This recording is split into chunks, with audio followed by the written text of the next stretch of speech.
Growing टोनेल वो condition है कि जिसमें नाखून जिल्द के अंदर की जानिब ग्रो करता है। ये प्रॉब्लम पाँव के किसी भी नाखून में हो सकती है, मगर ज़्यादातर ये पाँव के अंगूठे के नाखून को इन्वॉल्व करती है, जिसके नतीजे में मरीज़ के अंगूठे में सूजन हो जाती है, उंगली में रेडनेस आती है, शदीद दर्द हो सकता है और पस पड़ सकती है। इसकी वजूहात की बात करें तो कॉमन वजूहात में नंबर 1 बंद और तंग जूतों का कई घंटों तक पहनना, ये सबसे कॉमन वजह है। और वो अफराद जो अपने ऑफिसेज में या वो बच्चे जो अपने स्कूल में कई घंटों तक बंद और तंग जूते पहनते हैं, ऐसे मरीजों में ये नाखूनों की तकलीफ ज़्यादा देखी जाती है। नंबर 2, इस तकलीफ की दूसरी और बहुत कॉमन वजह है नाखूनों का छोटा काटना, खास तौर पे वो मरीज जो नाखूनों को शेप देने के लिए इसे गोलाई में काटते हैं और इस तरह वो अपना नाखून को किनारे से डीप काट लेते हैं, उनमें ये मसला बहुत कॉमन है। नंबर 3, नाखूनों पे किसी भी किस्म की चोट लगने से मरीज के नाखून जिल्द के अंदर की जानिब मुड़ सकते हैं और ऐसी सूरत में मरीज के अंगूठे में सूजन आ सकती है।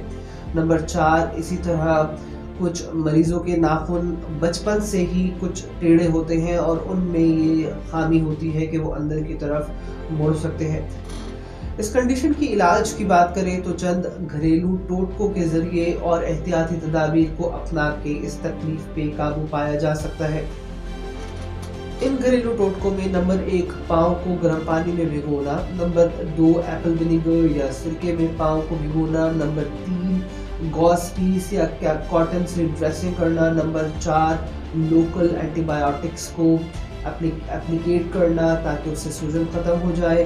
नंबर 5, आरामदेह और खुले सैंडल्स और नरम मौज़ों का इस्तेमाल करना। नंबर 6, दर्द और सूजन में कम करने वाली अद्वियात का इस्तेमाल करना। इन तरीकों को इस्तेमाल करके 70% अफराद इस तकलीफ से निजात हासिल कर लेते हैं, जबकि बाकी 30% अफराद को डॉक्टर से कंसल्ट करने की ज़रूरत पड़ती है। हम फिर मरीज़ के नाखून की सूरत हाल देख के फैसला करते हैं कि क्या मरीज़ के लिए सिर्फ अद्वियात बेहतर रहेंगी या फिर मरीज़ की सर्जरी की ज़रूरत पड़ेगी। इसके अलावा ऐसे मरीज़ जिनमें अद्वियात दी जाती हैं और इन अद्वियात के बावजूद भी नाखून के अंदर रेडनेस और टेंडरनेस नहीं जाती और मरीज़ को मुसलसल दर्द और सूजन रहती है, ऐसे मरीज़ों में वाहिद हल सिर्फ यही रह जाता है कि उनके नाखून को निकाल दिया जाए ताकि नया जो नाखून आए वो टेढ़ा ना हो और जिल्द के अंदर ना जाए बल्कि ऊपर की तरफ ग्रो करे। ऐसे मरीजों में नाखून निकालने के लिए हमारे पास 2 ऑप्शंस होते हैं। या तो हम इस नाखून को पार्शियली निकाल सकते हैं, यानी कि सिर्फ उस हिस्से को निकाल सकते हैं कि जो इन्वॉल्व है, या फिर वो लोग जो कहते हैं कि उनको पूरा नाखून निकलवाना है, तो उस सूरत में हम मरीज का पूरा नाखून भी निकाल सकते हैं। दोनों सूरतों में रिजल्ट सेम आता है।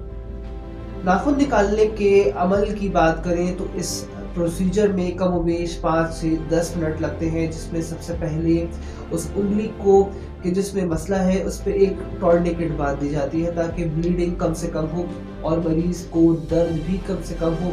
उसके बाद सुन करने वाला इंजेक्शन नाखून के इर्द गिर्द लगाया जाता है। अगले 5 मिनट में मरीज का नाखून जब मुकम्मल तौर पे सुन हो जाता है तो फिर हम उस नाखून को निकाल देते हैं। वो मरीज जो कई दफ़ा अपना नाखून निकलवा चुके हैं और फिर भी उनका नाखून टेढ़ा आता है या जिल्द की अंदर की जानिब चला जाता है, तो ऐसी सूरत में हम एक ख़ास किस्म का प्रोसीजर करते हैं कि जिसमें हम उस किनारे की जड़ को मुकम्मल तौर पे जला दिया जाता है कि जिससे नाखून उस किनारे से वापस ग्रो नहीं होता और नाखून का किनारा दोबारा जिल्द में अंदर की जानिब नहीं घुसता। इस तरह के इलाज से मरीज़ का बार बार नाखून के निकलवाने की ज़रूरत नहीं पड़ती।